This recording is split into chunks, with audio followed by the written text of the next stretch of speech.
요한복음 맨 마지막 21장 15절로 17절까지의 말씀입니다. 제가 가진 성경은 신약 성경 185면에 있습니다. 15절과 16절은 제가 읽고 마지막 17절은 합독해서 읽도록 하겠습니다. 그들이 조반 먹은 후에 예수께서 시몬 베드로에게 이르시되 요한의 아들 시몬아, 네가 이 사람들보다 나를 더 사랑하느냐 하시니 이르되 주님, 그러하나이다. 내가 주님을 사랑하는 줄 주님께서 아시나이다. 이르시되 내 어린 양을 먹이라 하시고 또 두 번째 이르시되 요한의 아들 시몬아, 네가 나를 사랑하느냐 하시니 이르되 주님, 그러하나이다. 내가 주님을 사랑하는 줄 주님께서 아시나이다. 이르시되 내 양을 치라 하시고 17절 다 함께 읽습니다. 세 번째 이르시되 요한의 아들 시몬아, 내가 나를 사랑하느냐 하시니 주께서 세 번째 내가 나를 사랑하느냐 하심으로 베드로가 근심하여 이르되 주님, 모든 것을 아시오매 내가 주님을 사랑하는 줄을 주님께서 아시나이다. 예수께서 이르시되 내 양을 먹이라. 아멘. 한국 사람들의 문화의 특징이 있습니다. 그 문화의 특징은 무엇이냐면 외국인들도 어느 정도 아는 그러한 정서, 문화가 있습니다. 그것은 빨리빨리 문화라고 할 수 있을 것입니다.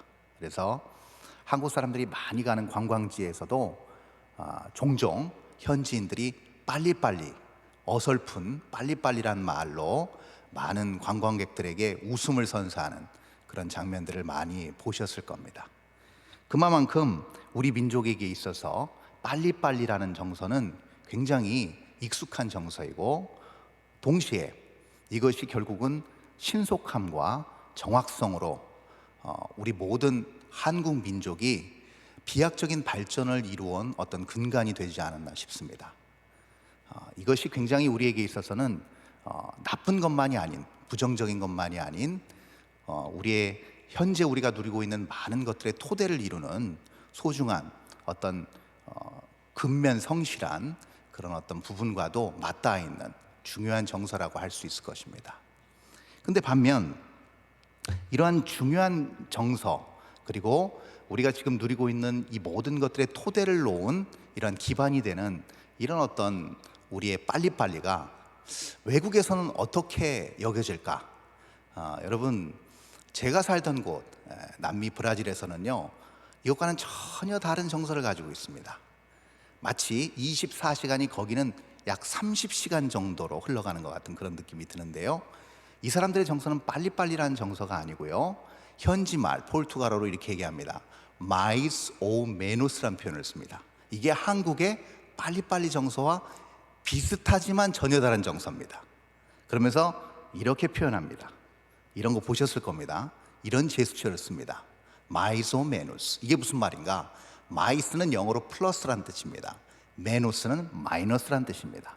그 얘기는 무슨 얘기냐면 더하기 아니면 빼기, 그 뜻입니다. 이것은 어떤 의미가 있는가? 대충, 그럭저럭, 아마도, 그 뜻입니다. 신속하고 정확한 것과는 상당히 거리가 있습니다. 예를 들어 전자제품 하나를 샀습니다. 택배로 붙였습니다. 며칠까지 오나요? 한국 같으면 정확하게 일주일 내로 발송됩니다 라고 할 겁니다. 근데 거기서 이렇게 얘기합니다. 아마도 일주일이요 마이소메누스, 아마도 10일이요 마이소메누스. 이 얘기는 7일에서 열흘 아니면 더 이상 걸린다는 얘기입니다. 그러니까 신속과 정확과는 거리가 멉니다. 그러니까 거기 살다 보면 한국 사람의 정서를 가진 한국인들은 굉장한 답답함을 느낍니다. 빨리빨리 진행되는 것도 없고 정확하게 진행되는 것도 없으니까 말이죠. 그런데 이렇게 빨리빨리 진행도 되지 않고 더디게 모든 것들이 진행되다 보니까 어떤 생각을 가지냐면, 그러므로 발전이 더디는구나, 그러므로 변화에 익숙하지 않은 문화겠구나, 그러므로 한국같이 이렇게 빠르게 속도감 있게 발전할 수 없는 것 아니겠는가라고 생각하실 수 있습니다. 네, 맞습니다. 틀린 말 아니고요, 실제로 그렇습니다. 그러나 중요한 게 하나 있습니다. 중요한 건 무엇인가 하면 그들의 행복지수입니다. 그들이 가지고 있는 그들 내면에 스스로의 삶의 만족도 지수입니다. 그것은요, 너무나 놀라운 것이 무엇이냐면 한국인들보다 훨씬 더 높은 행복 지수를 자랑합니다. 많은 대다수의 사람들이 넉넉하게 살지 못하는 그런 상황과 여건 속에 있음에도 불구하고 굉장히 만족하면서 행복해하는 삶을 살고 있다는 겁니다. 그게 왜 그럴까요? 그거는 다른 것이 아닙니다. 그 사람들이 가지고 있는 마이소메노스 철학 때문에 그렇습니다. 이 그럭저럭 대충 이 철학이 가지고 있는 깊은 어떤 삶의 의미는 무엇일까? 정서는 무엇일까? 그것은 다름이 아닌 수용입니다. 수용하고 배려해 주는 겁니다.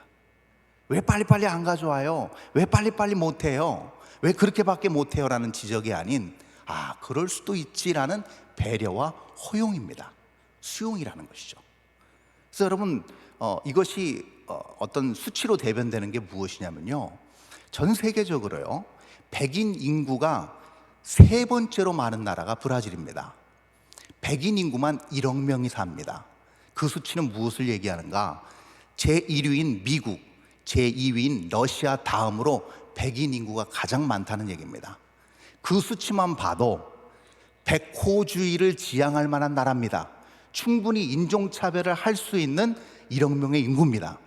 그럼에도 불구하고 전 세계에서 유일하게 유색 인종이 인종차별을 받지 않는 법적인 보장을 넘어서 모든 문화적인 것도 역시 마찬가지로 유색 인종이 차별을 받지 않는 지구촌의 유일한 나라가 브라질입니다.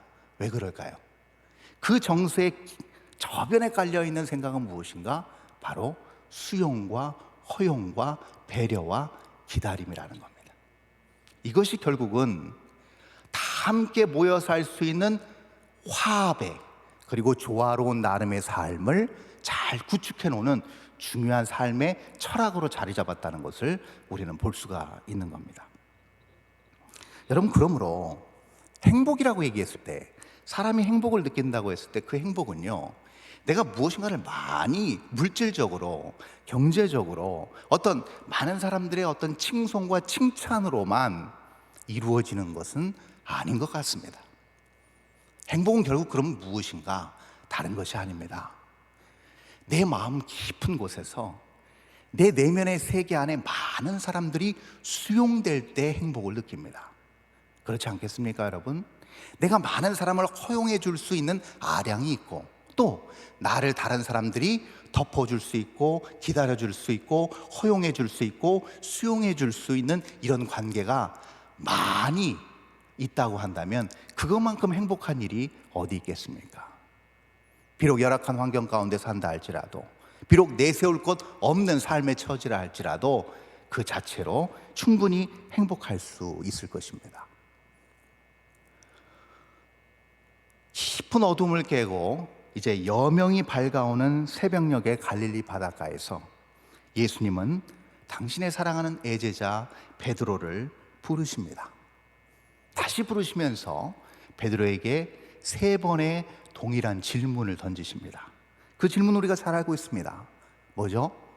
네가 나를 사랑하느냐? 이 질문이었습니다. 이 물음에 대한 베드로의 대답 또한 한결같았습니다. 아니요, 생각해 봐야겠는데 이러지 않고 베드로도 이 세 번의 부름에 한결같이 대답합니다. 내가 주를 사랑하는 줄 주님께서 아십니다. 제가 고백할 필요 없이 모든 것을 다 아시는 주님 아니십니까? 그러니 주님께서 저보다 더 잘 아시지 않겠어요? 여기서 우리는 무엇을 발견하는가? 베드로와 예수님의 끈끈한 관계를 우리는 발견할 수 있습니다. 그 내면까지도 서로 통하는, 그리고 거침없이 이런 얘기를 서로 꺼내고, 그리고 굳이 얘기할 필요 없이 다 아시잖아요. 말하지 않아도 눈빛으로 소통할 수 있는 그런 관계를 우리는 여기서 볼 수가 있습니다. 그런데 이 관계까지 좋습니다. 근데 예수님께서 이 베드로의 사랑을 확인하신 다음에 무엇을 말씀하십니까? 중요한 말씀을 하시는데 그게 바로 내 양을 먹이고 내 양을 치라라는 명령을 하신다는 겁니다. 자, 그러면 여기서 우리는 중요한 의문점을 하나 가져볼 필요가 있습니다. 그것은 무엇이냐면, 왜 예수님께서는 베드로에게 그 중대한 사명을 주시기에 앞서 베드로의 사랑을 왜 확인하셨을까? 베드로의 말만 따라 다 아시면서 왜 굳이 우리 예수님께서는 이 베드로의 사랑을 확인하셨을까? 그것도 무려 3번씩이나 말이죠. 여러분, 수용의 넓이 그리고 수용의 깊이, 사람과의 관계 속에서 이 모든 것들을 조화롭게 이루기 위해서, 그리고 그것이 어떤 행복이라는 매듭으로 아름답게 묶어질 때 그 모든 과정이 있습니다. 그 모든 과정 중에서 가장 중요한 게 무엇일까요? 그것은 바로 사랑이라서 그렇습니다. 내가 저 사람을 사랑하지 않는데 수용한다는 것은 불가능합니다. 내가 수용하지 않았는데 내가 수용받기를 바라고 허용받기를 바라는 것 또한 어불성설입니다. 맞지 않습니다. 사랑의 관계가 형성되지 않고서는 허용하거나 수용할 수가 없는 거죠.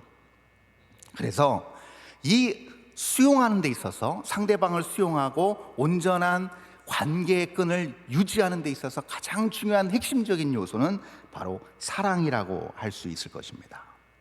그런데 여러분, 이 사랑은요, 우리가 고린도전서 13장 사랑장에서 쭉 사랑은 오래 참고 부터 쫙 시작하지 않습니까? 자, 여기서 오래 참고로 시작한 그 사랑, 믿음, 소망, 사랑, 이 3가지는 항상 있을 것인데 그 중에서도 바울은 제일 먼저 뭘 얘기합니까? 사랑을 얘기하는, 그 중요한 사랑, 그리고 동시에 그 어려운 사랑. 여러분, 사랑이 왜 어려운가? 근데 그 사랑의 위력이 이러한 수용과 온전한 관계를 유지한다고 했을 때, 여러분, 이 사랑은요, 진정한 사랑이어야 되는데요, 진정한 사랑은 어떻게 이루어지는가? 철저합니다. 그것은 이성 간에 눈이 막 번뜩해가지고 뒤에서 막 후광이 나가지고 한눈에 반하는 이런 사랑 말고요, 조건 없이 그 어떤 매력이 없는 상대를 사랑하기 위해서는 뭐가 필요할까요? 철저한 자기 깨어짐이 필요합니다. 철저한 자기 깨어짐이 있을 때 조건과 상황을 초월한 사랑을 할 수 있습니다. 즉, 다시 말해서 무조건적인 사랑을 할 수 있는 것이죠. 이것이 예수님이 베드로에게 네가 나를 사랑하느냐라는 그 3개의 물음 속에 담겨있는 깊은 뜻입니다. 여러분, 한번 볼까요? 그러면 이 사랑은 결국, 이 자기 깨어짐의 사랑은 무엇인가? 결국은 이 실체는 무엇인가? 본문 15절을 우리가 한번 볼 필요가 있습니다. 본문 15절을 한번 제가 읽겠습니다. 그들이 조반 먹은 후에 예수께서 시몬 베드로에게 이르시되 요한의 아들 시몬아, 네가 이 사람들보다 나를 더 사랑하느냐? 라고 말씀하십니다. 여기서 중요한 포인트가 있습니다. 사랑의 중요한 원리가 나타나 있습니다. 사랑이 자기 깨어짐이라고 했을 때, 자기를 부인하는 것이 온전한 사랑을 이룬다고 했을 때, 이 사랑은 무슨 사랑일까요? 이 사랑의 실체는 무엇일까요? 여러분, 이 사랑의 실체는요, 가치의 변화를 의미합니다. 내가 중요하게 여겼던 것을 내려놓고 전혀 다른, 또 다른 가치를 발견해서 그것을 향하여 내 마음을 쏟는 것을 온전한 무조건적인 사랑이라고 할 수 있습니다. 여러분, 사람의 안목은요, 사람이 마음을 쏟고 마음을 끌리게 만드는 모든 것들은요, 보편적으로 조건적인 것이 굉장히 많습니다. 나에게 유익이 되는 것들, 내가 필요한 것들에게 우리는 마음을 쏟고 그것을 사랑합니다. 그러나 그렇지 않은, 오히려 나에게 해를 끼칠 수 있고 내가 피해를 입을 수 있고 오히려 내가 손해볼 수 있는 상황에서 사랑을 하는 것은요, 여러분, 이건 가치의 전환이 없이는 불가능합니다. 여러분, 누가복음 5장에서 베드로가 예수님을 처음 대면합니다. 그런데 그때 베드로가 똑같은 이 지금 갈릴리 호숫가에서 그물질을 합니다. 밤이 새도록 그물질을 합니다.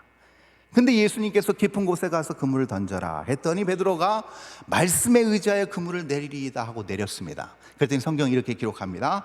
그물이 찢어지도록 많은 고기가 잡혔다라고 기록하고 있습니다. 그 전에 1절에 보면 이 지금 어부들이 처음에 예수님께서 호숫가에 딱 들어가실 때 이들은 그물을 씻고 있었습니다. 그 얘기는 무슨 얘기일까요? 자, 이제 낚시해야 되니까, 물고기 잡아야 되니까 그물 좀 잘 손질하고 이제 좀 씻고 잘 정리해 놓자, 이걸까요? 아니요, 중요한 의미를 담고 있습니다. 어부에게 있어서 그물은 생명입니다. 가장 자기 삶을 영위할 수 있는 최고의 가치입니다. 그렇죠? 그 그물이 없어지는 순간, 내가 배 타고 나갈 그 고깃배가 사라지는 순간 나의 삶도 사라지기 때문에 어부에게 있어서 그물은 너무나도 중요한 생명줄과 같은 것입니다. 최상의 가치입니다. 근데 그 가치가 예수님의 말씀 한 번에 갈기갈기 찢어졌습니다. 자신의 신념과 인생의 철학과 최우선의 가치가 송두리째 박살나는 것을 베드로는 경험했습니다. 그리고 그 너덜너덜해진 자기의 가치관 안으로 무엇이 들어왔는가? 자, 우리 한번 볼까요? 누가복음 5장 10절 하반절부터 11절까지입니다. 우리 한번 다 함께 읽겠습니다. 시작. 이제 후로는 내가 사람을 취하리라 하시니 그들이 배들을 육지에 대고 모든 것을 버려두고 예수를 따르니라. 아멘. 그에게 있어서 고기와 고기를 통한 물질의 축적은 더 이상 의미가 없었습니다. 다 갈기갈기 찢겨나갔습니다.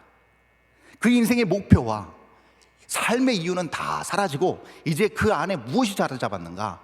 사람을 취하는, 사람을 낚는 어부의 소명이 자리 잡기 시작했습니다. 그랬더니 11절의 말씀처럼 뭐예요? 이제는 그물과 배가 그 인생에서 아무 의미가 없는 겁니다. 바울의 빌립보서의 고백처럼 배설물이 돼버린 겁니다.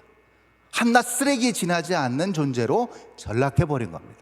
그러니까 그 모든 것들을 과감히 내려놓고 예수님을 따를 수 있었다는 겁니다. 이것을 무엇이라고 표현할 수 있는가? 가치의 변화를 통한 하나님을 향한, 예수님을 향한 사랑이라고 표현할 수 있을 것입니다. 만약에 우리가 입으로 주님 사랑합니다, 하나님 사랑합니다라고 고백하면서 내가 정말 예수님이 아닌, 하나님이 아닌 것에 내 마음을 쏟고 하나님보다 그것을 더 사랑한다고 했을 때 어찌 우리가 하나님을 사랑한다고, 예수님을 사랑한다고 말할 수 있겠습니까? 아무리 그것이 화려하고 그것이 나의 삶을 지탱해 준다 한들, 여러분, 그것이 하나님을 향한 사랑보다 뛰어나다고 한다면, 그 우위에 있다고 한다면, 여러분, 우리의 하나님을 향한 사랑의 고백은 다 허구일 것이고 거짓말일 것입니다. 모든 것을 다 버려두고 예수님을 따르는 이 행동, 이 결단이 결국 예수님을 향한 사랑의 표현이었다는 것이죠. 오늘 본문에 보니까 베드로의 사랑을 고백을 들으신 후에 예수님께서 당신의 양들을 베드로에게 일임하시는 장면이 오늘 본문 15절에서 17절까지의 장면에서 나옵니다. 내 양을 먹이라, 그리고 내 양을 치라. 자, 내 양을 먹이고 내 양을 치라는 말을 한마디로 정의하면 무슨 얘기일까요? 이게 양 잘 돌보란 얘기입니다. 내 양 내가 맡겨줄 테니까 잘 돌봐, 이 뜻입니다. 여러분, 우린 양의 이 양이라는 동물의 특성을 좀 알고 있습니다. 양은요, 수시로 눈을 뗄 수가 없습니다. 왜요? 너무나도 미련한 동물이기 때문에 그렇습니다. 그리고 너무나도 약한 동물이기 때문에 그렇습니다. 그러므로 목자가 양에게 없는 경우에 양은 홀로 설 수도 없고 홀로 살아낼 수도 없는 존재입니다. 굉장히 무기력한 동물이고 굉장히 미련한 동물입니다. 그러므로 지금 이 내 양을 먹이라, 내 양을 치라는 말은 무슨 말이냐면 결국 이 양들이 흩어지지 않고 죽지 않고 잘 모여서 잘 자라날 수 있도록 건강하게 이 양들을 키워내라는 말씀이라고 할 수 있을 것입니다. 동일한 이 갈릴리 바닷가에서 예수님을 만나고 3년이 지났습니다.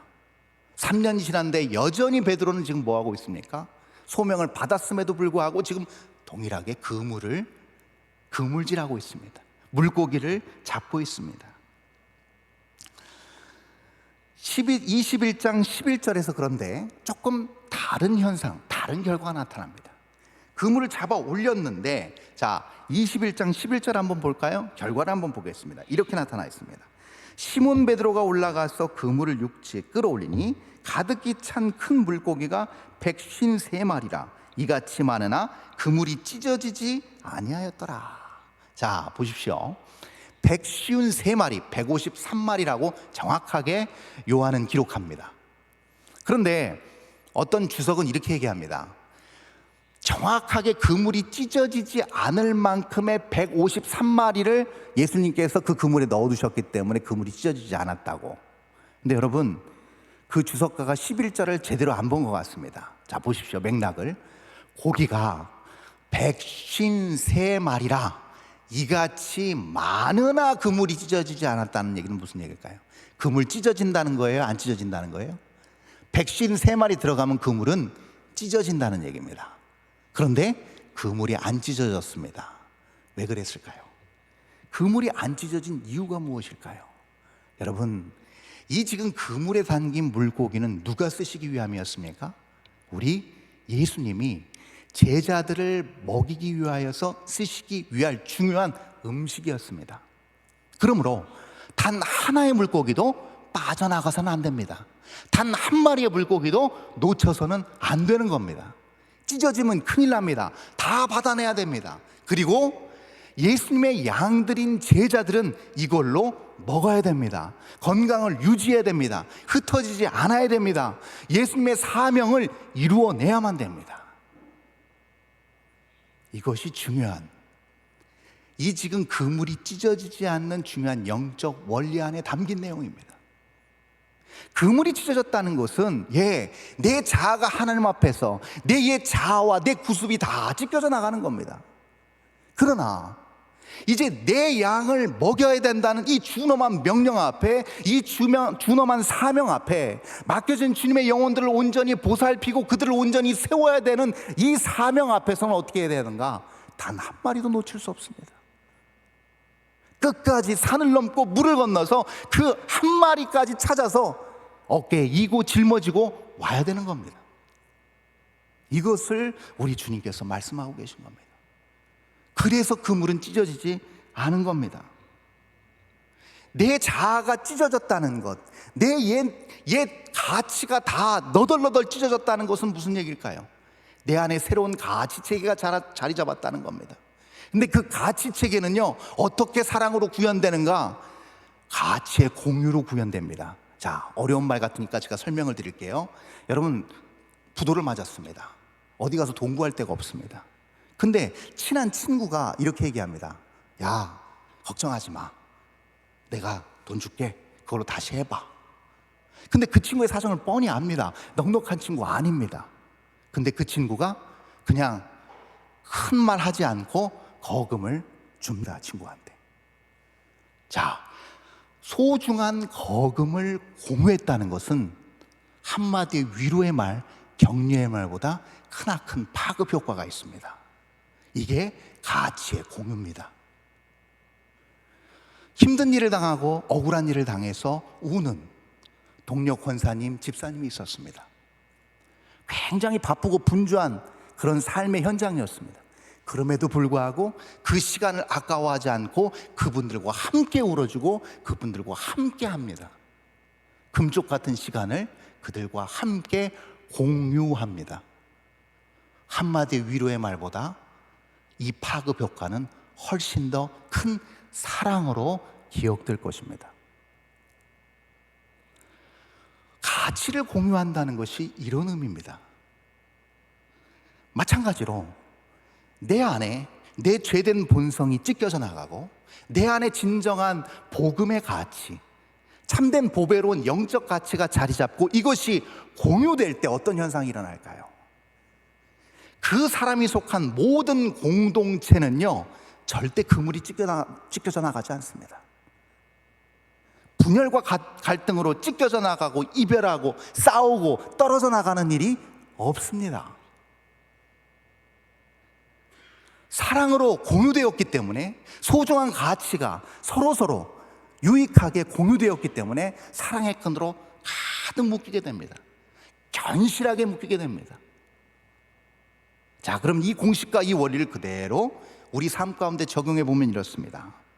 자, 우리의 가정, 우리의 직장, 우리의 학교, 그리고 우리 교회에 적용했을 때 과연 우리가 속한 그곳은 진정한 수용과 화합과 평화가 있는가? 만약에 그렇지 않다면 우린 다시 이 공식으로 원론적으로 돌아가야 됩니다. 과연 내가 비우고 있는가?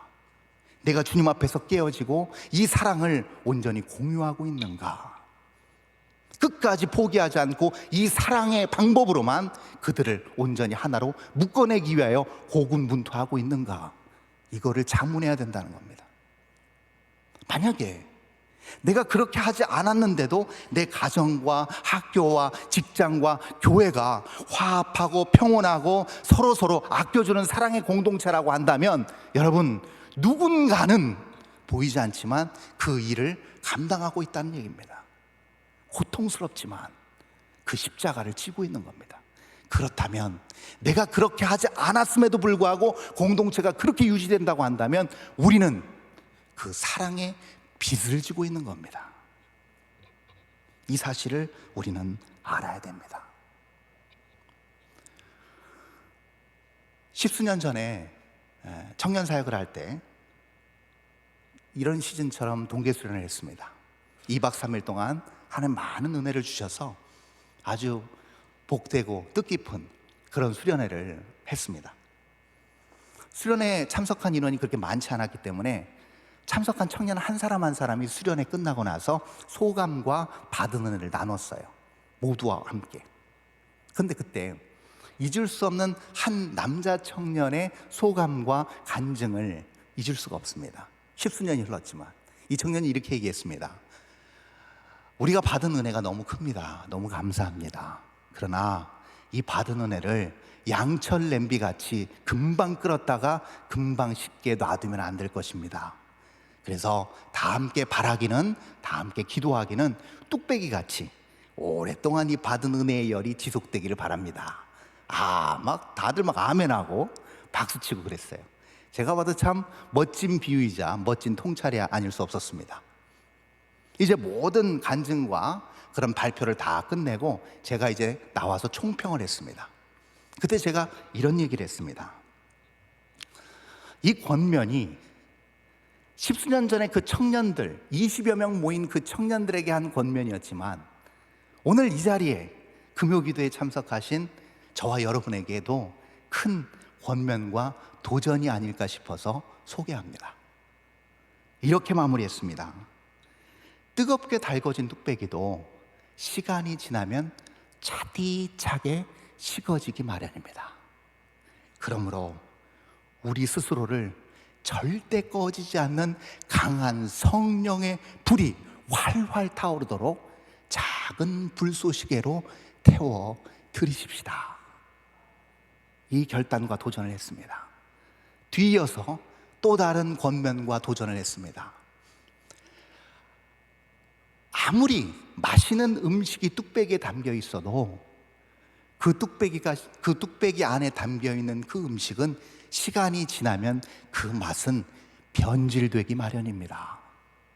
그러므로 우리가 속한 그곳이 절대 부패하거나 상하여서 맛이 떨어지지 않도록 우리 스스로를 하나의 작은 소금으로 철저하게 녹여내는 우리가 선 그곳이 될 수 있기를 바랍니다 라고 마무리했습니다.